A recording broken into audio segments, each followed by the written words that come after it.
front of me is Samsung Galaxy M33, and today I would like to show you how you can connect it using Bluetooth.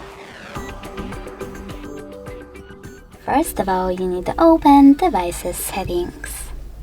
In them, click on Connections and then tap on Bluetooth section. Now you need to click on this sweater if it's not already on and tap on one of your available devices that you wish to connect to. In my case, this one.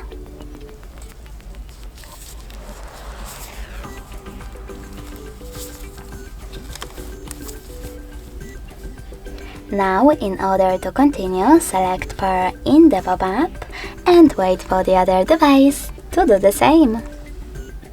And as you can see, after a while, my devices were successfully connected. In order to disconnect them, choose this gear icon next to chosen device and tap on Unpair at the bottom right corner.